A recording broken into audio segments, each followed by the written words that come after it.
भारत माता की, भारत माता की, भारत माता की। मिथिलावासी आहा सबके गौर लागे छे। बाबा मदनेश्वर और काली मां की कृपा हम सभी पर बनी रहे और आप सभी का आशीर्वाद हम सब पर, सब चौकीदार पर बना रहे, इसी कामना के साथ मुझे आपके दर्शन करने का मौका मिला। मैं भाग्यशाली हूं।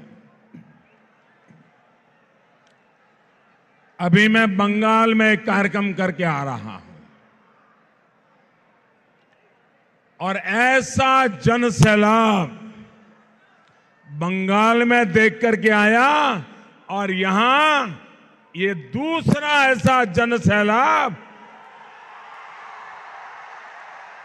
इतनी गर्मी में इतनी बड़ी तादाद में लोग और ज्यादातर लोग धूप में खड़े हैं, इतनी भयंकर धूप में तप रहे हैं। मैं सबसे पहले हमारी सारी व्यवस्थाएं कम पड़ गई, आपको धूप में तपना पड़ रहा है, आपको जो परेशानी हो रही है इसके लिए मैं आपकी क्षमा मांगता हूं। लेकिन आप इस ताप में जो तप रहे हैं, ये तपस्या मैं बेकार नहीं जाने दूंगा। ब्याज समेत लौटाऊंगा, विकास करके लौटाऊंगा।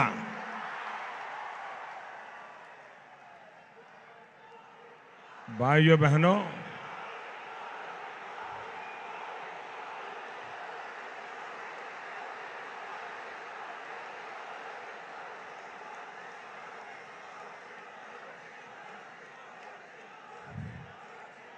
आप सबके आशीर्वाद से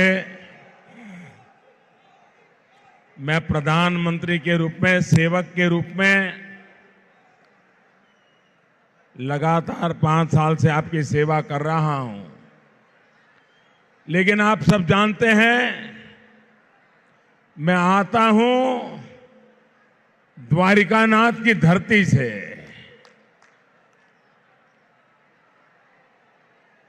और गोपालक का और द्वारिकानाथ का सीधा नाता है। और ऐसे समय जो भी भगवान कृष्ण में विश्वास करते हैं, वो सभी जहां जहां मैं जाता हूं आशीर्वाद देने के लिए आते हैं। मैं उनका विशेष आभार व्यक्त करता हूं। साथियों, इतनी बड़ी संख्या में सुपौल, मधेपुरा, झंझारपुर से, सीमांचल के अनेक हिस्सों से आप यहां आए हैं। आप सभी का यही प्यार, यही विश्वास, यही मेरा खजाना है, यही मेरी कमाई है, जो बीते 5 वर्षों में मेरे खाते में जमा हुई है।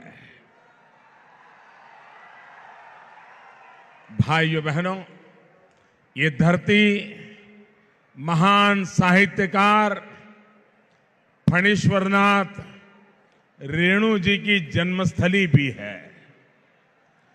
अभी उनके सुपुत्र जी के द्वारा मुझे मशहूर उपन्यास मैला आंचल मुझे भेंट किया गया। उस मैला आंचल में लिखा है और बहुत ही सटीक तरीके से फणीश्वरनाथ जी ने लिखा है, मैं साधना करूंगा, मैं साधना करूंगा ग्राम वासिनी भारत मां के मेले आंचल तले।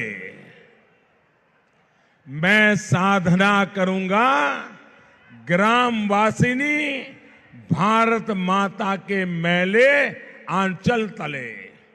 आप सोच रहे होंगे इस चुनाव सभा में भी मैं फणीश्वर नाथ जी की, उनके साहित्य की चर्चा क्यों कर रहा हूं, लेकिन इस वाक्य के पीछे जो भाव है, जो शब्द है, वो हम सबकी प्रेरणा है, महत्वपूर्ण है। भारत माता ग्रामवासिनी मेला अंचल और साधना।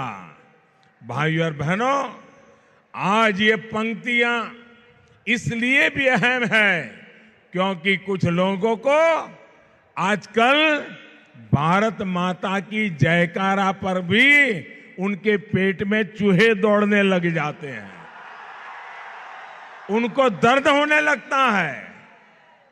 जिन्हें भारत माता से दिक्कत होगी, जो भारत तेरे टुकड़े होंगे, ये नारे लगाने वालों के साथ जाके खड़े हो जाते हैं, वो भारत के विकास के लिए साधना भी कैसे कर पाएंगे, खुद को मां भारती के लिए खपा भी कैसे पाएंगे। मैं जरा ऐसे लोगों को आज एक करारा जवाब देना चाहता हूं। आप मेरा साथ देंगे? आपकी आवाज उनके कानों तक मैं पहुंचाना चाहता हूं। भारत तेरे टुकड़े होंगे, ये बोलने वालों के सीने पर आपका एक शब्द, एक एक शब्द पहुंचना चाहिए, उनके कान फट जाने चाहिए। भारत के प्रति उनका जो भाव है उसको गहरी चोट लगनी चाहिए। आप बोलेंगे? बोलेंगे? जोर से बोलेंगे? हाथ ऊपर करके दोनों मुट्ठी बंद कीजिए। भारत माता की, भारत माता की। साथियों, किसी भी जाति से पहले, किसी भी पंथ से पहले हम भारतीय हैं, हमारी पहचान भारतीय है। मां भारती की सेवा, उसकी साधना की इस भावना के साथ ही बीते 5 वर्षों में पूरी ईमानदारी से मैंने आपकी सेवा करने का प्रयास किया है। इसी सेवा भाव से देश का विकास होता है। वहीं जब सत्ता भोग और परिवार का विकास ही लक्ष्य हो जाता है, तब हर जगह कलह और बंटवारा ही दिखाई देता है। और बिहार में तो साफ नजर आ रहा है। साथियों, आज देश के एक तरफ वोट भक्ति की राजनीति है, तो दूसरी तरफ देशभक्ति की। आप याद कीजिए, 26/11 को मुंबई में जब आतंकियों ने हमला किया था, तो कांग्रेस और उसके साथियों की सरकार ने क्या किया था? तब देश के वीर जवानों ने पाकिस्तान में घुसकर बदला लेने की इजाजत मांगी थी, लेकिन कांग्रेस सरकार ने सेना को कुछ भी करने से मना कर दिया, क्योंकि उसे वोट भक्ति की राजनीति करनी थी। साथियों, सबको पता था कि आतंकी पाकिस्तानी थे, लेकिन कांग्रेस, उसके साथियों ने पाकिस्तान को सजा देने के बजाय हिंदुओं के साथ आतंकी शब्द चिपकाने के लिए साजिशों पर ध्यान लगाया। योजना बनाकर जांच की पूरी दिशा ही भटका दी गई। ये भी इसलिए किया गया क्योंकि कांग्रेस और उसके महामिलावटी साथियों को वोट भक्ति की राजनीति करनी थी। भाइयों और बहनों, देशभक्ति की राजनीति क्या होती है, ये आपने पहले उरी के हमले के बाद देखा और बाद में पुलवामा हमले के बाद भी देखा। पहले सर्जिकल स्ट्राइक हुई और फिर एयर स्ट्राइक हुई।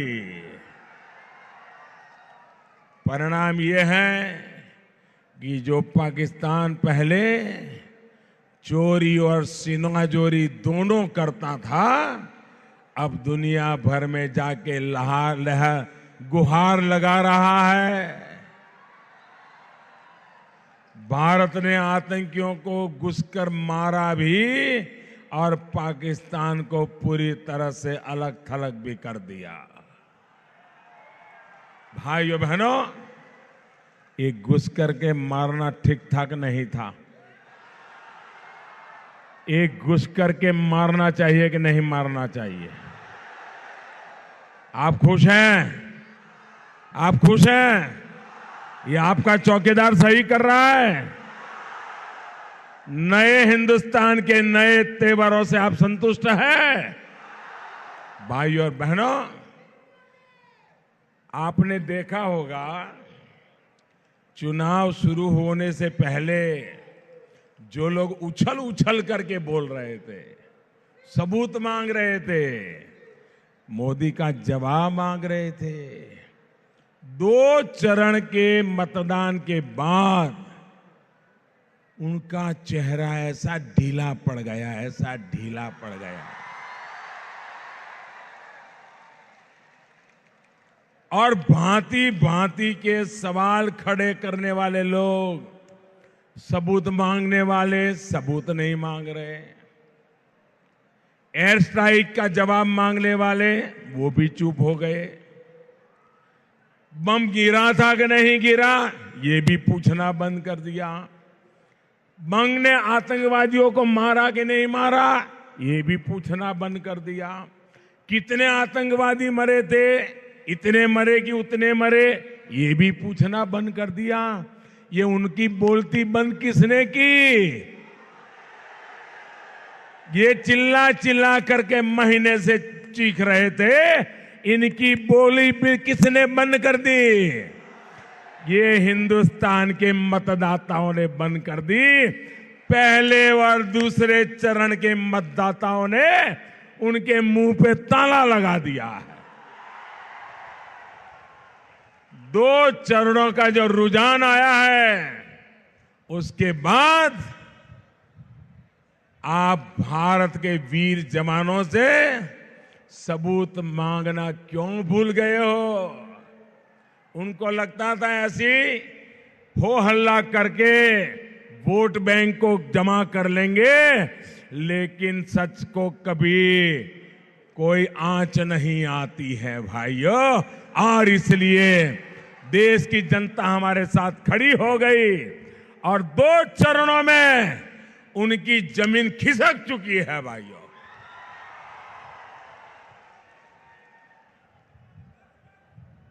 अब तो उनको चिंता है, पहले जितने पार्लियामेंट में थे वो भी पहुंच पाएंगे कि नहीं, इसकी फिराक में है। वरना यही लोग थे जो पहले इतना रो रहे थे, हमारे वीर जवानों के पराक्रम पर इतने सवाल उठा रहे थे कि पाकिस्तान ने इन्हें अपना हीरो बना लिया था। साथियों, मैं इन लोगों को आज भी चुनौती देता हूं। हिम्मत है, ये चुनाव में जनता के बीच जाओ और पुलवामा के शहीदों का हमने जो बदला लिया है उसकी जरा चर्चा करके देखो। सेना के पराक्रम पर सवाल पूछ के देखो। मैं चुनौती देता हूं, नहीं बोल पाएंगे। साथियों, इसी तरह की वोट भक्ति की राजनीति की गई थी जब दिल्ली के बाटला हाउस में हमारे वीरों ने आतंक के एक मॉड्यूल को खत्म किया था। लेकिन आतंकियों पर कार्रवाई से खुश होने के बजाय कांग्रेस के बड़े बड़े नेताओं की आंख में आंसू आ गए थे। क्या ये उस शहीद का अपमान नहीं था जिसने बाटला हाउस में आतंकियों को घर में घुस करके मारा था? भाई और बहनों, देशभक्ति जब प्रेरणा देती है तब सबका साथ सबका विकास सरकार का मंत्र बन जाता है। सबको सुरक्षा, सबको सम्मान प्रतिज्ञा बन जाती है। गांव गांव तक अच्छी सड़कें, हर घर हर गरीब को पर्याप्त बिजली कैसे मिले, लोगों की पानी की समस्या कैसे दूर हो, इस पर सोचा जाता है। और आपने देखा होगा बिहार में नीतीश जी के नेतृत्व में, सुशील जी के नेतृत्व में, रामविलास जी के नेतृत्व में एनडीए की सरकार यहां के सामान्य मानवी के सपनों को पूरा करने में सफल हो रही है। 2022 तक मेरा सपना है दोस्तों, 70 साल में इनमें सपने देखने की भी ताकत नहीं थी, जमीन पे उतारने की तो बात छोड़ो। मेरा सपना है और मेरा सपना बांझ नहीं होता है, मेरा सपना संकल्प होता है। और मेरा संकल्प मेरे पसीने के एक शरीर का कण कण मैं उसके लिए खपा देता हूं। और मेरा सपना है 2022 तक देश के हर बेघर को, हर गरीब को उसका पक्का घर मिलेगा। ये मेरा सपना है। गरीब बहन बेटियों की गरिमा और उनकी तकलीफ दूर करने के लिए शौचालय बने, ये सोचा जाता है। अरे गरीब से गरीब तक मुफ्त एलपीजी गैस कनेक्शन कैसे पहुंचे, गरीब बहनों को धुएं से मुक्ति कैसे मिले, इसके लिए हम लगे रहते हैं, पसीना बहाते हैं। साथियों, आपके इस चौकीदार की सरकार में आज दुनिया की सबसे बड़ी health care scheme Ayushman Bharat देश में चल रही है। हर वर्ष गरीबों को 5 लाख रुपए तक का मुफ्त इलाज सुनिश्चित हुआ है। सिर्फ 7-8 महीने में ही इस योजना की वजह से 21 लाख गरीब मरीजों को मुफ्त में इलाज मिला है। साथियों, गरीबों के लिए समर्पित राजनीति में और सत्ता हथियाने के लिए की गई झूठी प्रतिज्ञा में, झूठी नीति में, झूठी रीति में और झूठी नीयत में फर्क होता है। झूठ की राजनीति करने वाले ये लोग बिहार में एक और अफवाह फैलाने में लगे हैं।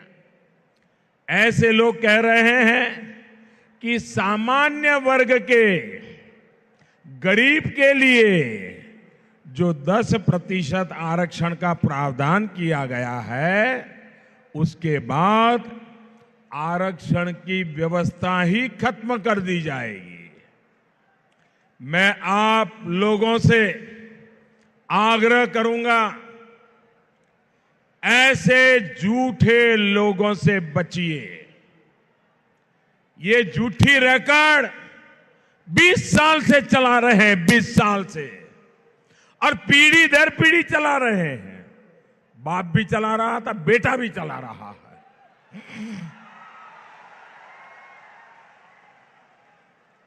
दलितों, आदिवासियों, पिछड़ों, उनको जो आरक्षण का जो प्रावधान हमारे आदरणीय बाबा साहब आंबेडकर करके गए हैं, उसे कोई हाथ नहीं लगा सकता। मैं बिहार के लोगों से ये कहूंगा, ये लोग जो अफवाह फैला रहे हैं, वो ऐसा क्यों कर रहे हैं, इसे लेकर भी सतर्क रहे। कहीं ऐसा तो नहीं है कि अपनी तुष्टीकरण की राजनीति के लिए यही लोग, यही कुनबा कुछ दलितों के हक में से मार लेगा, कुछ आदिवासियों के हक में से मार लेगा, कुछ पिछड़ों के हक में से मार लेगा, और बाबा साहब आंबेडकर ने जो दिया है उसमें से थोड़ा थोड़ा चुरा करके अपनी वोट बैंक के लिए किसी दूसरे को देने की फिराक में लगते हैं, और इसलिए ऐसे लोगों से चेतिए। और ये लोग पहले भी ऐसी कोशिश कर चुके हैं, इसलिए मैं आपको आगाह कर रहा हूं।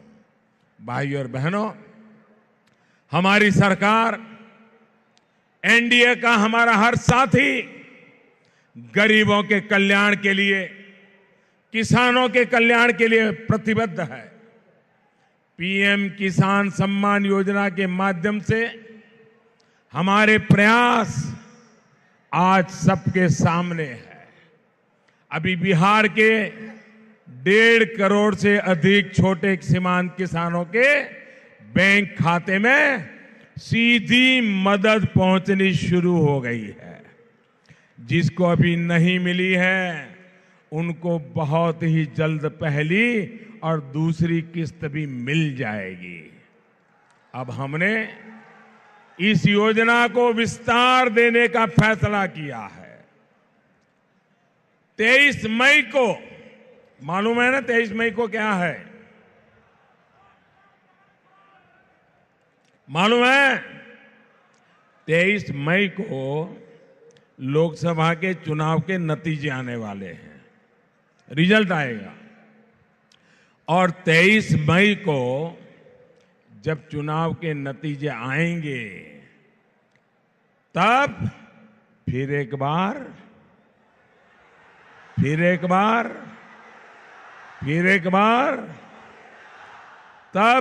बार जब मोदी सरकार बनाएंगे, तब बिहार के किसानों के लिए, देश के किसानों के लिए जो 5 एकड़ भूमि का नियम है, वो नियम हटा दिया जाएगा और सभी किसानों को लाभ दिया जाएगा।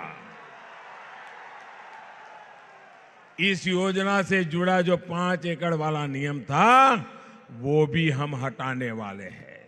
साथियों, देश का ये पूर्वी हिस्सा नए भारत के विकास की अगुवाई करे, इसके लिए हम निरंतर प्रयास कर रहे हैं। रेल हो, सड़क हो, बिजली हो, गैस की पाइपलाइन हो, मोबाइल कनेक्टिविटी हो, इंटरनेट कनेक्टिविटी हो, हर प्रकार की सुविधाओं को हम नीचे तक पहुंचाने में लगे हुए हैं। बरौनी गुवाहाटी गैस पाइपलाइन हो, नेपाल के साथ व्यापार के लिए बना लैंड पोर्ट हो, बाटनाहा विराटनगर रेल प्रोजेक्ट हो, अररिया सुपौल गलगलिया रेल लाइन हो, इंडो नेपाल बॉर्डर रोड हो, ऐसे अनेक प्रोजेक्ट्स यहां या तो पूरे हो चुके हैं या फिर पूरे होने वाले हैं। विकास और विश्वास की यही नीति पूर्वी भारत को विकास की नई ऊंचाई पर लेकर के जाएगी।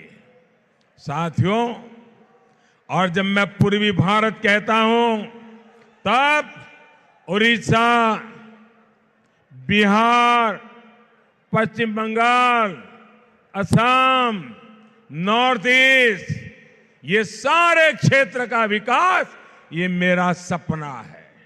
साथियों, हमें मिलकर एकजुट होकर विकास के संकल्प को सिद्धि तक पहुंचाना है।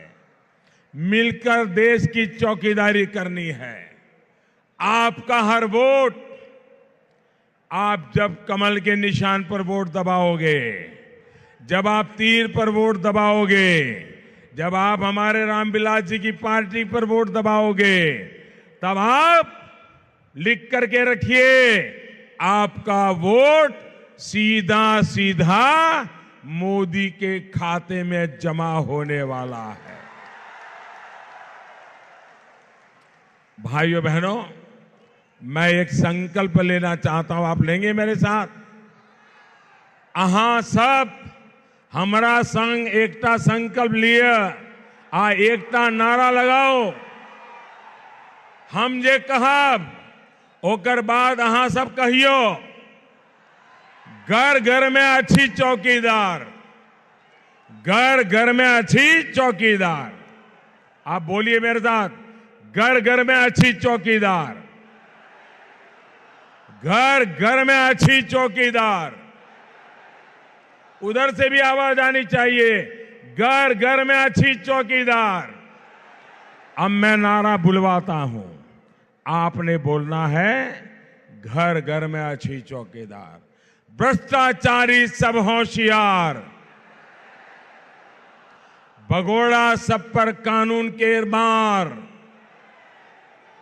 बंद भेल काला कारोबार, देशद्रोही सब पर कड़ा प्रहार, आतंक पर भय रहल अच्छी आखिरी बार, दुश्मन भय जाऊ खबरदार, घुसपैठी भागल सीमा पार, टूटत आप जाति पाति केर दीवार, वंशवाद केर होयत हार,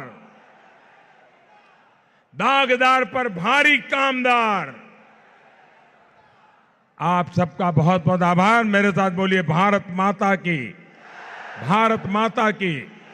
बहुत बहुत धन्यवाद।